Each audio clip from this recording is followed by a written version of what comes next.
gotten a lot of requests for a video talking about the soccer positions and what they mean if we talk about them by number for those of you who are newer to it. So let's get into it. Let's get the whiteboard out. We will go through each position and what it means when you say someone is a 6 or an 8, who the players are that typically play those types of roles so you can watch for them going forward. Let's just have a good time. Let's be some dumb Americans learning some new stuff. To the whiteboard. This is how the positions are generally thought of. One big concept I want you to keep in mind as we're going through this is we don't generally use numbers for the wide players. We are generally using numbers only when we're talking about what I call the spine positions. So your center backs, your midfielders, and your striker. These are really the positions where we start talking about these numbers, but they do all have a home in this system. So this system was devised to try to have everybody have a similar familiarity with what we're talking about by using numbers to designate certain types of positions. It's based on a 4-3-3 system, so 4 defenders, 3 midfielders, 3 attackers. Sometimes the players who play these positions wear kits with that actual number. Sometimes they don't. So don't let the number on the jersey actually impact you at all.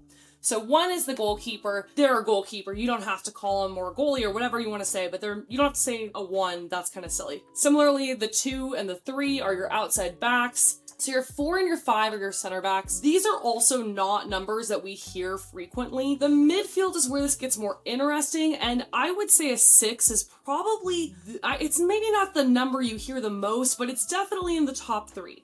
So a 6 is a defensive center midfielder. As you can see, they're hanging back behind your other 3 midfielder, or your other 2 midfielders rather, of your 8 and your 10. So a 6 is a defensive center midfielder. This is somebody whose job is to mainly sit and take up space in front of this backline, make it difficult for the other team's 10 to attack, and they are also really in charge of generally controlling distribution of it. So sometimes you have just 1 6, sometimes you have 2 6s, so usually it's your 8 that drops back in. It's called playing a double pivot or playing with 2 6s.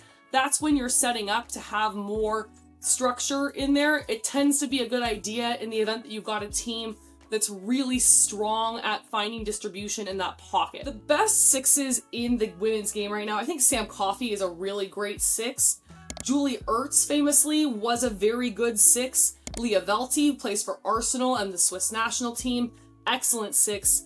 Lena Oberdorf, who plays for Germany and is now going to be with Bayern Munich next season, is one of the best 6s in the game. Your 8 is also a central midfielder. The difference between a 6 and an 8 is the 6 is really meant to be a little bit more defensively focused. The 8 is what we call a box-to-box. That's because as your team attacks, we want to see that 8 get involved in the attack and be at the top of the box. So that's box 1. But the flip side is, when you defend, you want to see this 8 also getting involved back here. Not that these other folks are going to hang out up top, but the 8 is really going box to box the entire time. Good examples of a box-to-box midfielder. Sam Mewis, when she played, was a really strong box-to-box midfielder. Currently, I think Lily Johannes with the U.S. Women's National Team, extremely strong box-to-box midfielder. Georgia Stanway, also somebody I would describe as a box-to-box midfielder. Then that brings us up to the attack, and your 10, your 7, your 11, and your 9. So much like your outside players at 2 and 3 of your outside backs, nobody talks about the 7 and 11. You will have never heard me say that. You will never hear anyone say that. That's just not a thing. Don't worry about them, but they are wide players as well. Your 10, however, that is your attacking midfielder. That attacking midfielder will come back and help defensively, but they are meant to be up here with your striker, with your other wideouts, whether you're categorizing them as midfielders or forwards. They are there. They are meant to be orchestrating the attack. I think another really crucial thing that differentiates a 9 from a 10 is a 10 is almost always going to be looking to drive forward and play toward people. So they're usually facing goal. I think a lot of the time for a 10 is an easy way to think about it if you're trying to differentiate, because sometimes what you will see is something called a false 9, and we'll talk about that a little bit too. Really strong 10s in the game. In the US, you are blessed to watch a ton of them. Corey Bethune right now is one of the best 10s with bar none. She's just absolutely destroying it.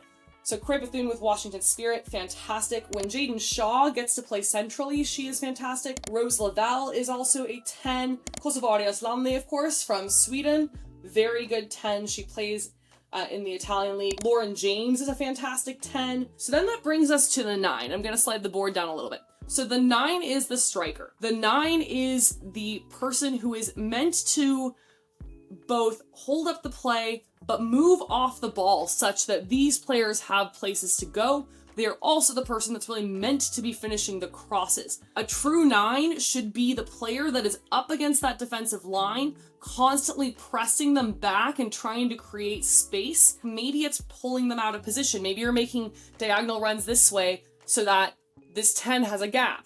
That's something that you see a 9 do. A good 9 that I think is a very typical, if you want to just see like the prototype for what a 9 should look like, Bunny Shaw for Man City is a 9's 9.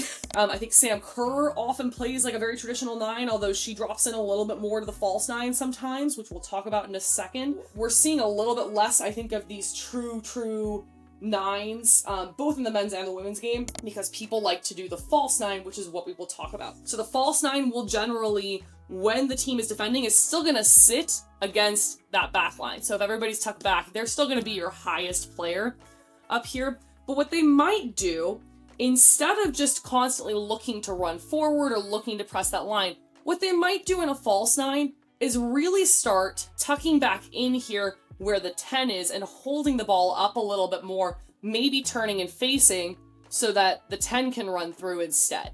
So it's just about, when we say a false 9, do you have a player whose goal is not predominantly to stretch, but whose goal is instead to drop back to contribute? They're meant to look like they're up there to stretch the line, but they're really going to drop back in and play more like a 10. That is extremely common.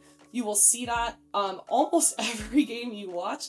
There is somebody who plays the 9 in that way. Everybody who plays the 9 the traditional way can also play it as a false 9. There are folks who can only really play a false 9 but could not play the traditional 9 just based on skill set. The big thing to think about when you're really knowing these positions and figuring out, who goes where and who can play what, I like to just always think of, again, the spine. So the spine are my central players, and then everybody out wide, that's a different skill set to me. So folks who play in the spine can find a different position within the spine very often, and folks out wide can often find a different position out wide. But generally speaking, you're not going to switch from wide to spine, and if you are, you're going to switch in the same line you were playing. So for example, an outside back may learn to play center back or vice versa, but generally speaking, you're not going to switch to something completely different. But you never know.